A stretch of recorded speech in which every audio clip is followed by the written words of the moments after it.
Hello. Hi. How are you? I am very, very good. I'm very happy to have a welcome distraction from what's happening on television right now. There's a In crazy through the man talking. nose, Yes, out there's a through the crazy mouth. man. There's a crazy man talking on the internet. I mean, What is it? on top. Three, two, one. Yes. One, two, three. What the heck is bothering me? It's from Family Matters. That was the last time I watched TV. Oh man, Yeah. that's a throwback for sure. That is a huge Right? throwback. I Well, love it's it. Thursday. It is So Thursday. Or Little Friday, as I like to call it. It's Little Friday interesting. How long have you called it Little Friday? I've never since I've heard been able to such. drink. Well, cheers. Cheers. What are you Cheers, sipping fellas. on? I'm having a poinsettia, which What is is that? it's champagne with a splash of cranberry juice. Champagne with a splash of cranberry juice. Yeah, having a little drink, Interesting. little poinsettia. Lauren, our bassist, has been making some really cool mocktails lately. I should have made Ooh, mine. yeah, I got To really into like, the mocktails while I was pregnant. Um, aha! so I love a nice infused seltzer situation. That's fun. For a lot of folks, Yeah, it's, what do they call it? Sober October? yeah. I heard that's a thing. It's never been a thing for me, but I heard that's a thing. I just recently, in 2020, figured that out. I Oh, was today years old. oh, I've heard of like a dry January. I've heard of that for sure. People want to hit reset and all that stuff, and it's good to kind of like, especially when you like, I definitely have like had those years, less when I've since I've become a mother, but I've had those years where I'm like, I drink every single day in December, like stuff like that. So sometimes it's good to hit reset, but I've heard sober Yeah. October is a thing. It never has been since my drinking years, but Well, if you feel like you would like a mocktail, I would suggest checking out Lauren's Libations. is that like on Instagram? It's actually up on our YouTube channel. Ooh, It's okay, the third Friday of the month, nice. and she interviews with one of the bandmates and tries to capture their spirit in a mocktail. That's amazing. So I guess that I hate to make it like, is this like a dual interview or component? Can I ask you questions as well? I I guess so. So how we've all been home, not working, not playing. How have you kind of incorporated your band into your social media and to keeping your fans active? And like, is the band down? Are they like dormant? Are We they are. I mean, hibernating? we're down. We have been socially distanced and 99.9% digital That's great. since March. So what we did is we've tried to create a series we call Funky Friday, where we kind of feature these segments. It's not necessarily all music oriented, Okay. but we share some of like the concept tracks we've been trying to build Oh, fun. That's while we're awesome. apart from each other. We've got the mocktails. Very cool. Um, I guess that was like kind of more where my question, like, are you guys finding any success or fun or happiness out of like doing non-music related stuff? Because I know the banda, like, during the summer we screened on Zoom the Selena movie. Don't tell the parents, don't tell the Selena family. But we streamed it on Zoom and watched it with a bunch of banda fans, and that was really fun. Like every person in the huh. banda, like every guy was like just jumped on Zoom on their phone. Like Luis, our keyboard player, was like he was like lifting weights on one in one corner and like had the phone, but like it was just like it was a fun thing, and it wasn't music related at all. But like we got to interact with the people who like the band, which was fun. So No, that sounds really personal. I love that. I mean, I love that idea. I love that thought. Huh. yeah, so I mean, we're trying to do things kind of outside the box. We're a tribute band, so I didn't even tell them who you were. I oh, can I'm you. sorry. This is ridiculous. We were just. I mean, it's ladies' lounge, right? We're We've been relaxing. like we got on a few minutes early to start talking, and we literally have not stopped talking since I got on. It's But the God's honest truth. So we are talking to, and I'm going to butcher this, but I hope not because okay, I'm going to try to do this right. Is it Stephanie Bergara, you nailed it. who is a Nailed it. native Austinite, the front woman of Bidi Bidi Banda? If you don't know, now you know, right? So you guys are a tribute band, and one of the questions I had for you was there seems to be a divide in the music scene. I came from the karaoke world, but there really seems to be this riff where people think that if you are a tribute band and you're playing cover music, you aren't as talented as someone creating original music. I've had a chance to be backed by your band. These guys are out of this world talented. What are you, what are your feelings on that? Is that My something that you've experienced? My general feelings on it can be explained and encompassed in 5 words: tribute band pays the bills. Watch So, out now. you know, I was just telling you right before this, it was my dream since I was 8 years old to play in stadiums and performing arts centers and in front of these big crowds. And when I started my first band, the only people that were coming to my shows were my parents.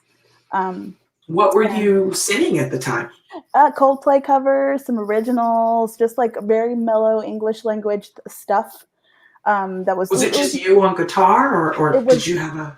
I was singing vocals and playing some hand percussion, and then I had two guitar players, two acoustic guitar players. We really our bread and butter, and they're two of my really great friends, Rick and Renee. Wow, We were in a band called Ricky's Wayla. Have you ever seen La Bamba? I have not. Okay, so there's a movie called La Bamba about the life of Richie Valens, who wrote La Bamba. Yeah, he wrote that song, and there's a scene in the movie where they're talking about changing his name to make him more American sounding. So his name is Ricardo Valenzuela, but Oh, there's a scene in the movie where the manager's like, "What about this name? What about this name?" And then they decide on Richie Valens, and at the end of the scene, the manager's yelling at him, "It could have been worse. You could have been Ricky Zuela." So we named our band Ricky Zuela. It's a nod to La Bamba, but our bread and butter really was in kind of like the three of us singing together, kind of Abet Brothers Z. Um, yeah. so that was really fun, and I loved being able to open my mind and my creative spirit in that way. But it was just When not. was that? Like you Oh, now, what age was that? So you knew at 8 that you wanted to do that. I'm assuming you grew up singing in school girl, or church. girl, listen to this. Okay, so Talk to me. I knew that I wanted to do this, but my parents are blue collar Mexican American, third generation, support everything I wanted to do creatively. But when I told them that I had this idea to maybe think about being a musician, Hmm. their immediate response was, "Cool, cool, cool. How are you going to make money?" So Yeah.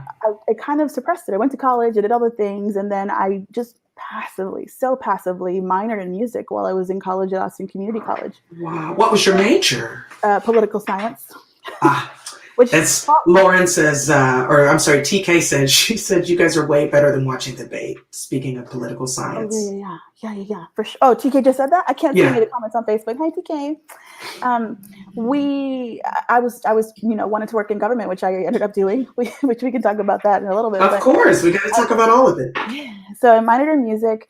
Um, Through that, I actually ended up getting an internship with Visit Austin, which is a convention and visitors bureau based in Austin. They do all the tourism, they do all the travel, and I interned in the music office for a year. Hmm. And I recall this will date me for sure. I was checking names off of a list during my internship at a MySpace and Spin magazine party during South by Southwest. Yeah, you went there. Yeah, so You did it. 12, 14 years ago. So I was standing at the door, so frustrated. I'm like, why are all these musicians, these fucking drunk losers, walking in here, and they're professional musicians and I can sing and no one's asking me if I can do this? Hmm. So during that weekend, I made a decision that I was going to learn how to do every single thing you do on the back end so that when I started my own band, I wouldn't have to ask anybody for help and I wouldn't have to depend on anyone to be successful. So I became a booking agent. I became a manager. I became a publicist. I handed out flyers at the concert festival. I Hashtag sold heavy. t-shirts. Yeah, I went in. So everything that you could think, I was at a production for music festivals. Everything you could think of, other than running sound, which I have some nominal experience in now, I did it because I didn't want to have to depend on anyone to have to get me where I wanted to go. Is that So because you didn't believe in others' abilities to be true to you and stick to the plan and the vision that you had, or partially, no one's ever put it that way, but partially, and I always, like, now the passive comment I make about it now, why I don't have a publicist, is like, no one's going to do it as the way I want them to do it or as quickly as I will do it. So I'll just do it. especially if you're doing it well. Yeah. And Now, I learned from, like, I was a agent assistant at a place called High Road Touring, which is a boutique booking agency in San Francisco, I Robert see. Plant's booking agency. And Hey, girl. I did publicity at Giant Noise, which is a boutique booking agency in Austin. I learned from the best of the best. So, I feel very confident in myself and confident in what I could do. And if I didn't, am I the best guitar player in the world? No, I don't play guitar at all. So I hired a guitar player. That's The right. things I can't do, that's where we implement the other skills of others. So. I think that's brilliant leadership, though. I mean, to hire to one's weaknesses and bring in a team that has the strengths essentially is the only way that it can be done. So it's not that you're necessarily doing it alone, but you are certainly doing it your own way. Correct. And I'm like 85% of an 85% control freak as well. So that's, part of it. Ask my band. Honesty is the best policy. I will not ask the band anything. I say what happens in rehearsal stays in rehearsal. It's like Vegas. Do you know any of the guys in Grupo Fantasma? Have you seen, there's a band in Austin called Grupo, they're a Latin fusion or a Latin, like. I'm familiar with the name, but I don't know that I've had an opportunity to see them. So Grupo Fantasma are an incredible group of men from Laredo, Texas. They established themselves here in Austin. They have since gone on to be members of Black Pumas and Brownout and Money Chicken, things like that. Now those names I'm familiar with for sure. Yes. So one of my friends is in Grupo Fantasma, and this week he posted on Facebook a comment that a band that opened for them made. It said, "We opened for Brownout once. They were nice to us, but mean to each other." I was like, that's a band. That's don't you can't let that out. You can't let that out. I mean, that is I've never seen a band description, like, at least for my band, more like that. Like it's all like, it's all in good fun. Like the thing I was going to tell you before that I wanted to wait before we got on was that you and I actually met because we did an International Women's Day event at Fort TK. That was the 7th, I think, of March. It was the weekend that South by canceled. That's the last time we saw each other. Yeah, it was the weekend we all realized what was happening. Yeah. So exactly. And I remember walking around that event going like, can you guys even believe what happened yesterday? That's crazy. So all that said, that's how we met. And what ended up happening was that my band was the house band for that event. Which was awesome. They're so good. Oh my gosh. Oh my God. So my band was the house band, and we had all these incredible musicians come in. So you played, and then Leticia Rodriguez played, and Courtney Santana came, and Courtney blew the roof off the place. And then the Tiara Girls opened. So it was an incredible event, but my band got to see all these other singers that were not me. They got to play with all these other singers. And the takeaway for me from that was when I asked them, of course, about everyone. And when I asked them about you, they didn't even say anything. They were just like they felt like you were in a class all your own. They were like, she's really good. Oh gosh, no. Yeah, they were like, they're officially more interested in playing with you than they are playing with me. Oh my word. Yeah, they had wonderful things to say about you. They were just like, she was right in the pocket, and like, I had a blast. Yeah, I had a blast with them. It was like you said, those guys are stupid talented. You're like, okay, really here are the songs. I'm thinking, I don't really know the words. I gotta keep up with them. They were super just like enamored with your spirit and your energy. And like, I like to think I sing in a Selena tribute band. Everyone knows what Selena looks like. It is very obvious on this video that I am not a very Selena looking person. When I started my banda, I had blonde hair down to my butt. Get it, girl! So I had to like put it all up in a big Selena bun, hairspray painted black, sew myself into costumes. I was doing the whole thing. And I realized about 2 years in that what was more valuable than anything was the fact that my band was so good and that I could keep up with them. So we stopped doing that really early on, but the band is the magic of everything. Like, I feel like I'm just keeping time. I feel like I am hosting a Selena karaoke party. Is what it feels like to me. At least. That's beautiful. It's super fun. It's the most fun I've ever had. I can't believe people pay me money to do this, for sure. I'm like, yeah. And how long have you guys been? When did you put it together? I mean, you guys. Yeah, so we started in Juan says hello. Oh, hi, Juan. May of 2014. Yeah, so we're going into year 7 of doing the banda. It was I for a while there I was saying it was a joke, not a joke, but it was really supposed to be a one-time thing because I was doing this other band and I was like, this is the thing I want to do. Sure. And then I was working on a festival here in town that was here in town called Pachanga for a few years, and we needed something that could kind of take the opening night party to the next level. And I made the passive comment. I was like, I can dress up as Selena and put a band together. And the producers were like, do it, go. Let's go. Yeah. So 2 weeks later, I had a 10-person band looking at me going, okay, what do we do next?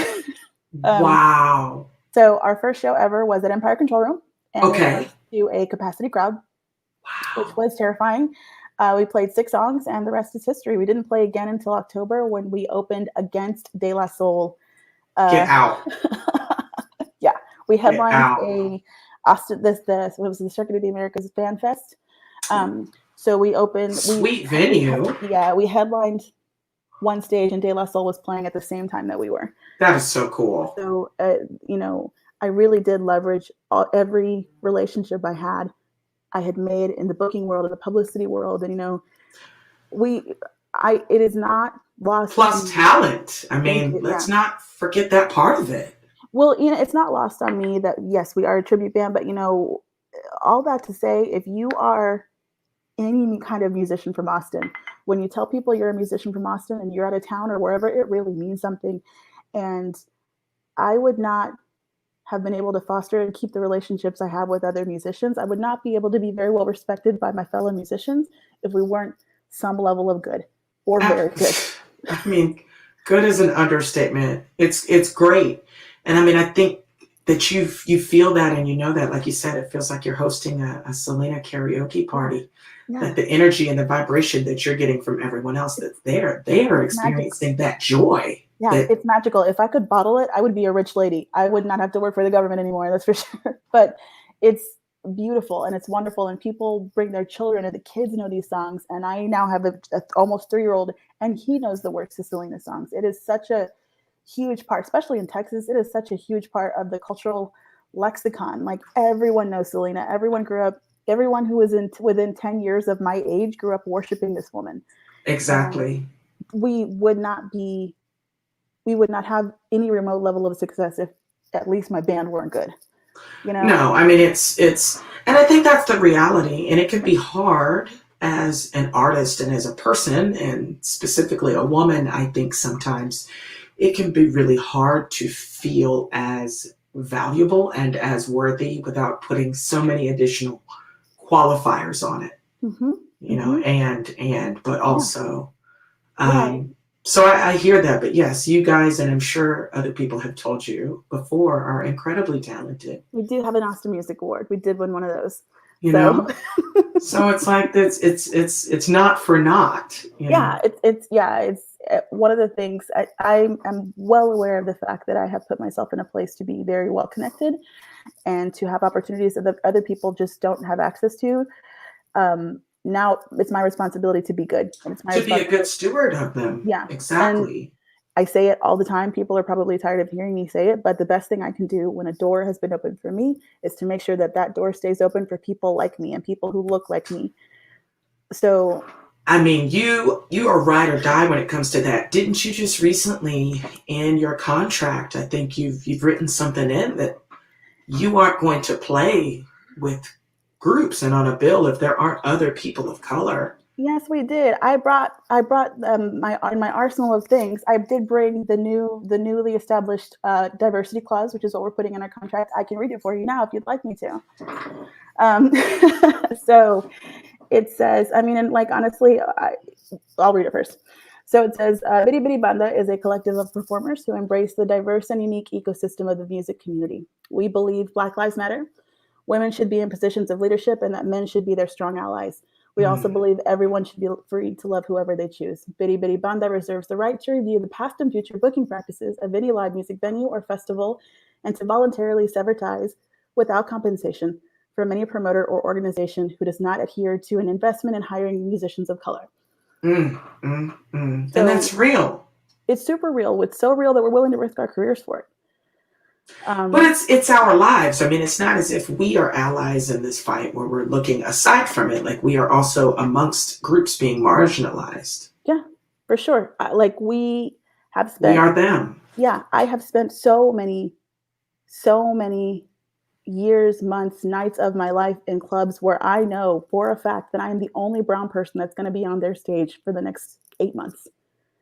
Or I'm the only brown person that's going to be on that stage until they call me again for the exact same thing next year, and it's their once a year, and that's not okay. You don't get to like stamp yourself as a multicultural festival or a venue with a diverse lineup, if you're just going to book me in 30 days, you're going to book me one day and you're going to book a white male guitar player 26 other days, and some, no disrespect, some little blonde girl with a guitar the other 4 days. It's not, I'm no comment. I gotta plead the fifth because you're right. I had some of my favorite musicians are little white girls with guitars, but Same. I mean, and it's not to say that they aren't incredibly talented, but right. it is to say that there are so many others who are talented who aren't getting those opportunities, right, and that there's a very real reason. And I think a lot of it has to do with the climate. I mean, the climate is such that the patrons aren't interested in seeing this diverse range of people that exist. right. And I'm well aware of the fact that we're a very good band, but we're also safe. Where everyone knows Selena, you know that you're going to book me and that I'm going to come in and play Bidi Bidi Banda and Como La Flor, and people are going to go crazy and you're going to sell every ticket in that place. I know that, you know that.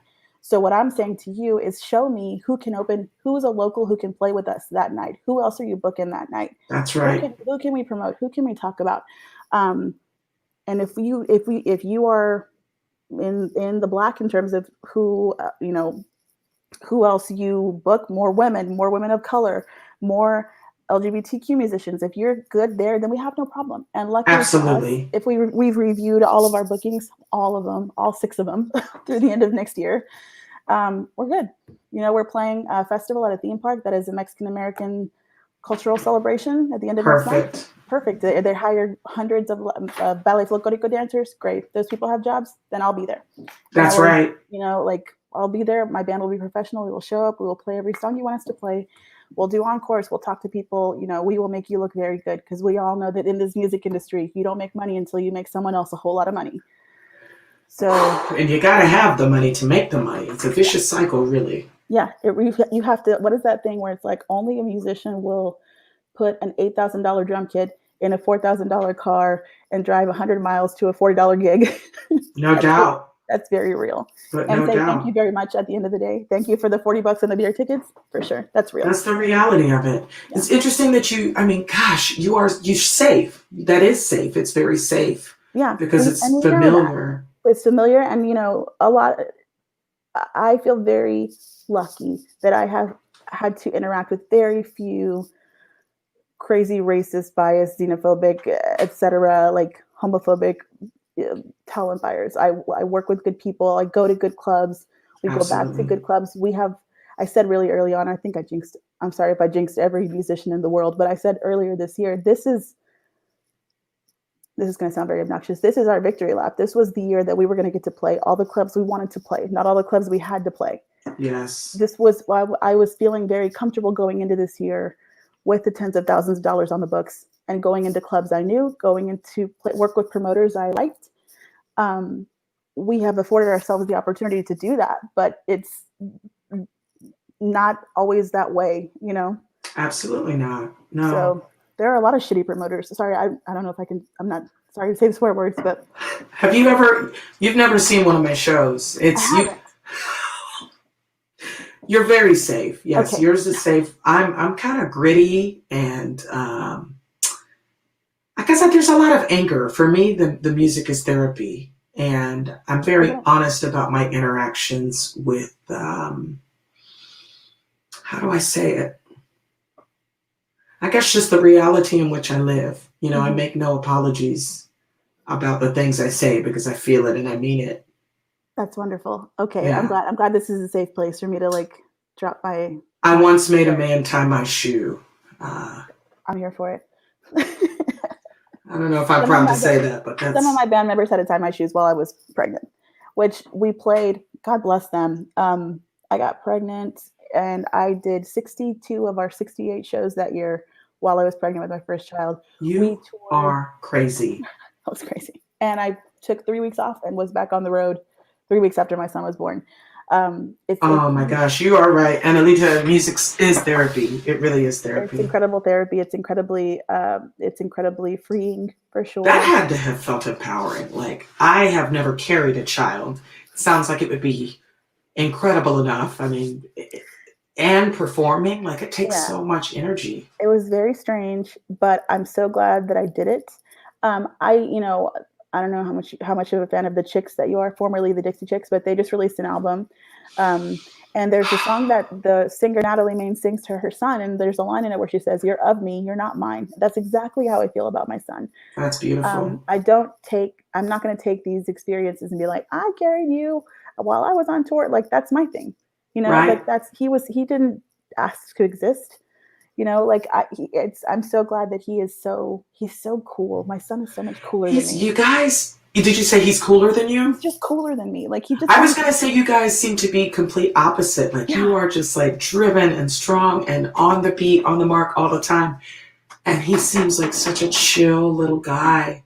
he's so chill. Like, he does have his moments where he likes to like belt Baby Shark and sing songs from Coco and just like go nuts. But he's just like, he's very unimpressed. He's not impressed. Honey, when I saw the video of him and this mariachi Oh band, my god. it was an entire mood. Yeah. Like this person hasn't even been on earth for longer than 3 years, but it was a whole mood. And it Yeah. seems like in your interactions with him, like you said, he's of me, he's not mine. But in making him of you, it seems like you expose him to a lot of diverse places and Oh yeah. people. Why is that important for you to do for him and really for those of us that are obviously watching you, like and admiring your ability to do that? Well, thank you. First of all, thank you. I only ever, once my son was born and I saw him for the first time, I realized all I ever needed to do for the rest of my life was be a good mom. Mm. That's, so thank you very much. That I'm so flattered, and thank you for saying that. I'm glad that it's showing that all I care about is being a good mom. Oh, it's so cool to And watch. you said that you cry on your show. You're going to make me cry on your show. But I want him to have a big heart. I want him to be a good friend. I want him to be a friend that a friend would like to have. Oh, He, I don't talk about this too much, but his father and I, we were separated from the moment we found out we were pregnant. Like, we haven't been together. So our son is going to have the emotional capacity to be in yes. two households. Like, he's just going to have to do that. He didn't ask to exist, but we need to make sure that he feels as supported as possible in living this kind of dual life. And it doesn't mean that I think that it's any less. I think that that's more of the role of a parent. I think that some people may view that as less.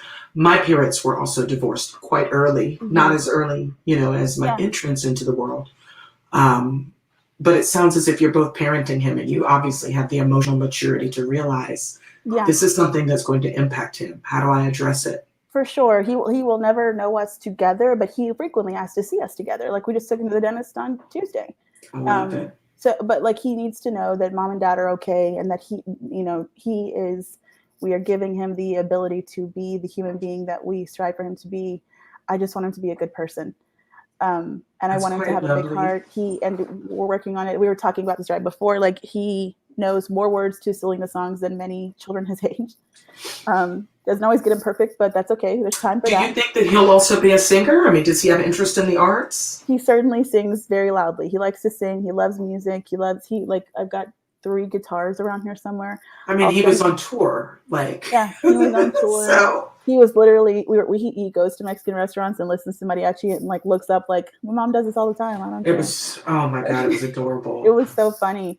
I think he's going to be a little artist. Parents add different things to children's lives. I think dad adds a lot of structure, and I add a lot of like whimsy and I was not this person. I was telling you right before we got on, I had no aspirations to be a mother. I was not one of these women who like aspired my entire life to be someone's mom. That's just not something I was like, it was in my plan. Sure. But I'm sorry, I've got friends texting me saying that they're watching right now on my upper right corner. No, it's okay. It's okay. I'm glad that. I'm glad people are watching. Yes. He creating this space for him where he feels like he can be whatever it is that he wants to be is where we're going to be. So he does need to go to Pride Fest, and he does need to see drag queens. He thinks drag queens are princesses. We went to go see I will say, I lived in Atlanta for a brief time, and those drag queens truly look like princesses. I'm a little disappointed in some of the things I've seen here in Austin. Like, you come from Atlanta, and it's like, There's some incredible queens here. I am a drag queen fanatic. I love all things drag. I watch Drag Race. I watch this show called Dragula. Like I love all things drag. There Gotcha. are, and I realize now, there are different, like the art of drag is so immense, and just like there are drag queens who have purple beards, and there are drag queens who live that female fantasy, and like you don't even realize that they're men. Oh my And then gosh, I'm there telling are you. scary drag queens, there are glamour drag queens, there are dancing drag queens, there are singing drag. Like it's the art of drag is so fascinating to me, and yes, absolutely, I don't care what anyone thinks about it. My son will know some drag queens. He knows drag queens. I mean, I don't. He's got You guys should go to Atlanta, and oh my Yeah. gosh, We I'm were supposed telling to you. play in Atlanta at City Winery. Okay. We were supposed to play there this year, and it just kind of obviously fell apart. This was going to be the Would that have place been your first time out? in Atlanta. Not my first time to Atlanta, but my Okay. first time bringing the band to Atlanta. Bringing the band, yeah. I say all the time, my very favorite place in the world is Hartsfield Jackson Atlanta Airport. It is my very favorite place in the world, hands down. I'm just Like, saying. it's my I favorite place. mean, That's where magic happens. I love the Atlanta Airport. such a cool place. God, it's just such a cool place. I love it so much. There's amazing art. There's amazing people. It's just so incredibly beautiful. Like It's southern and graceful, and yeah, and the music is loud, and the people are loud. It's great. I love it so much. I love it because there's so many people that look like me. That's what I loved most about Atlanta. Yeah, It I was think just that's like, oh man.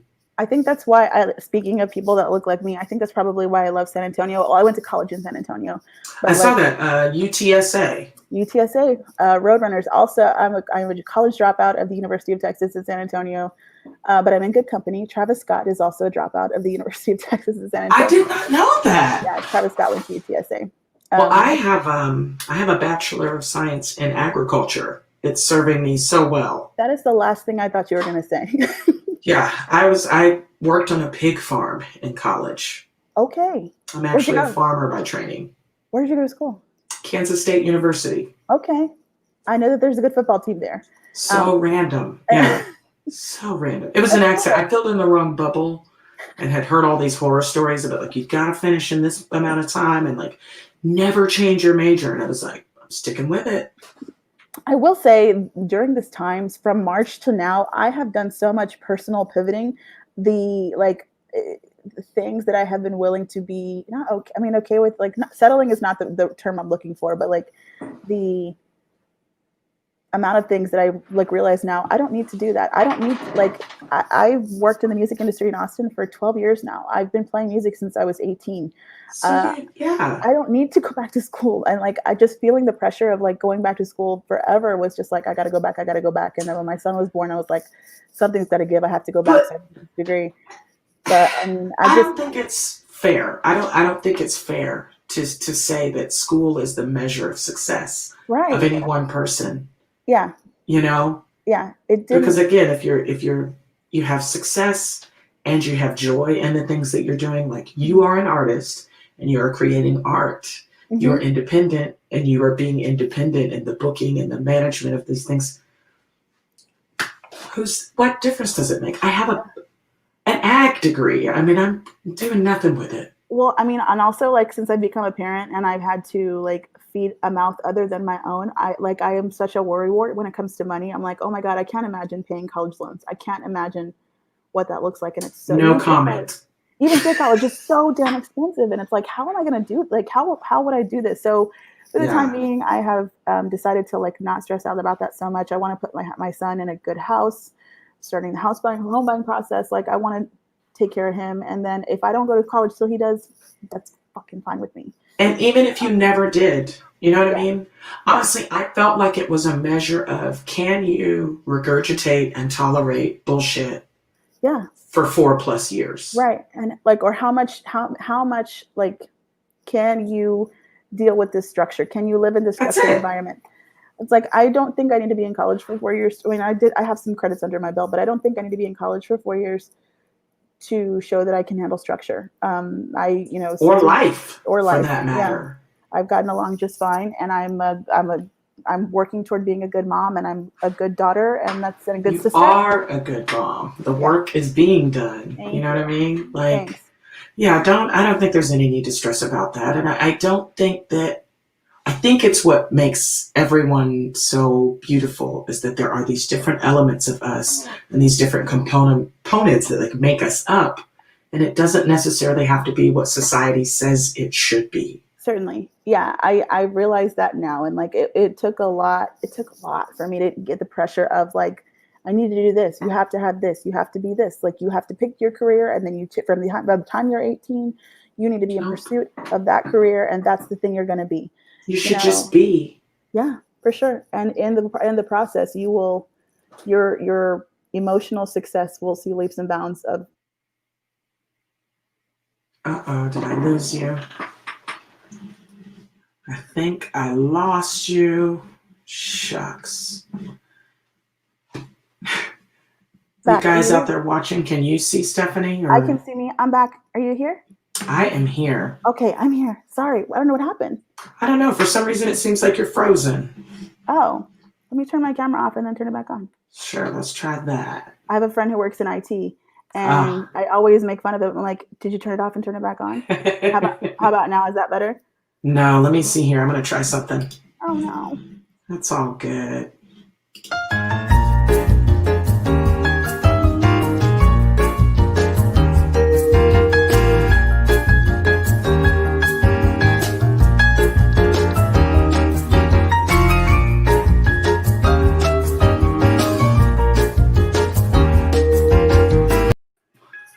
Well, Oh Jolene says she can see us both. You're still yeah. frozen on my end, Oh but we're not no. going to stop this conversation I'm because gonna I have my phone up to see if we can get it back up at some point too. So I'll keep it to gotcha. Yeah, I tried to you. remove you from the broadcast and then Oh, add you back, but that I'm doesn't moving. seem to. I'm moving on Facebook. I can see myself moving. Can you see yourself moving? Sweet. Well, Yeah. it'll just be awkward for me. I'm sorry.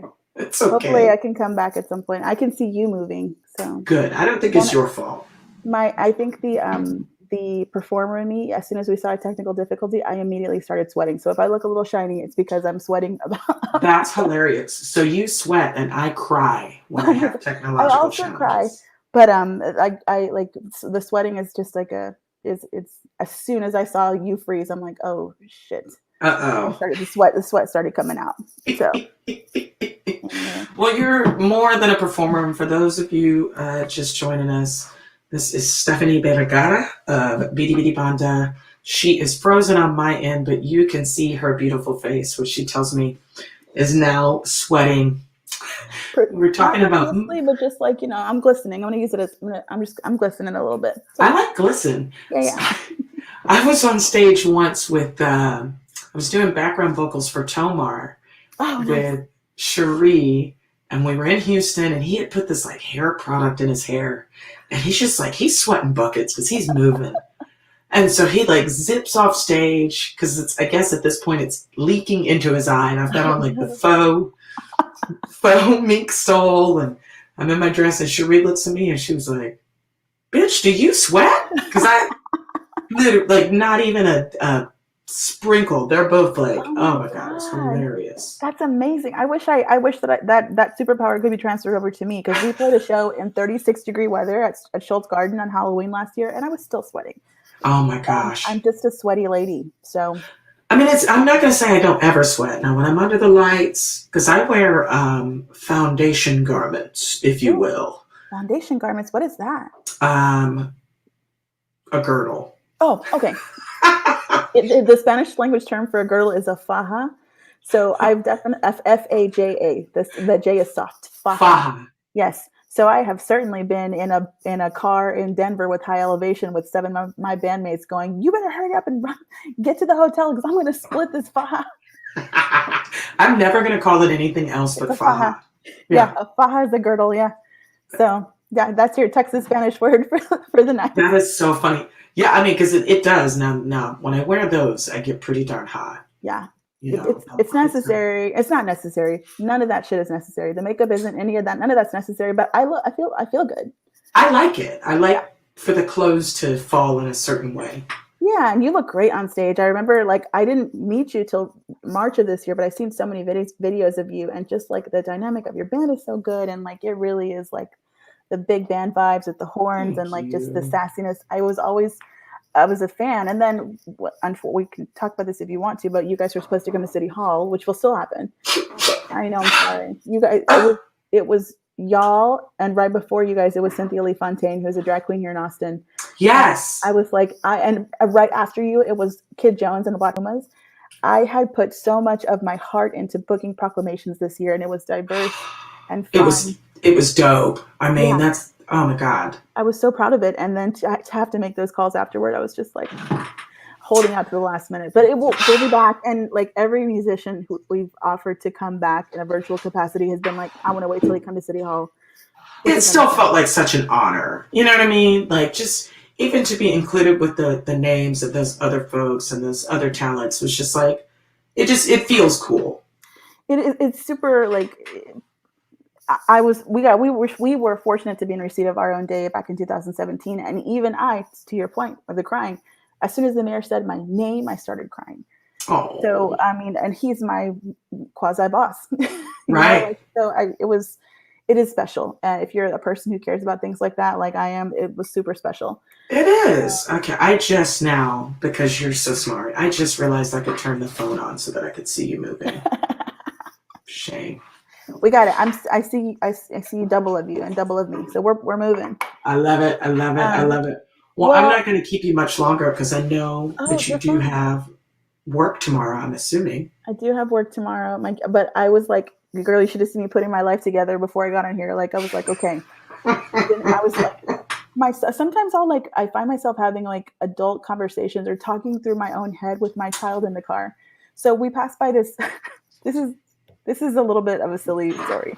Mm-hmm. So we live in South Austin. There used to be a Long John Silver's by our house that got torn down like 2 weeks ago. The one on William Cannon? Yeah. Shut up. They tore it down? They tore it down and they're already rebuilding something else. So this morning I'm in the car with my 2-year-old taking him to school and I'm like, Andy, what do you think that's going to be? I think it's going to be a Cane's. Oh, like, no. I know it's going to be some box restaurant. Like it just has the box restaurant vibes already. I'm trying to think. There's not a Jack in the Box until you get a little further down to Congress. So maybe a Jack in the Box. I'll have to look at the building. Down the street. There's a Jack in the Box just down the street on William Cannon and South and Congress. Yeah, but girl, I'm telling you, it doesn't matter. I was driving, southbound headed towards South Park Meadows. You know where on the southwest corner there's the Schlapskis.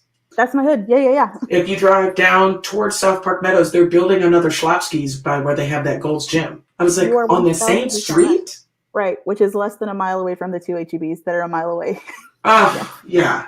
So that new HEB is nice, though. It's really nice. My friend Felicia works at HEB, and she was like, was talking it up, and I knew it was coming, and like, it's gorgeous on the inside. There's a barbecue restaurant, like incredible, like pick up and go options. I'm a huge HEB fanatic. I love me some HEB. I will tell you a story off camera about HEB. Okay. Here in a second, but I think we're gonna hop off of the live. Stick with me, Stephanie, because we're gonna I'll chat and say goodnight. But thank you guys again for joining us. Hopefully, those of you who will watch this back a little later will see how amazing and truly badass Stephanie is. I had to name that. I was like, Bidi Bidi Badass. That's gotta be the name of the episode. Where can they find you before we go on Instagram or Facebook? Yeah. So you can find information on the banda at Bidi Bidi Banda on Instagram. If you want to follow me, I'm at Stephanie Bergara, just like my name, on Instagram.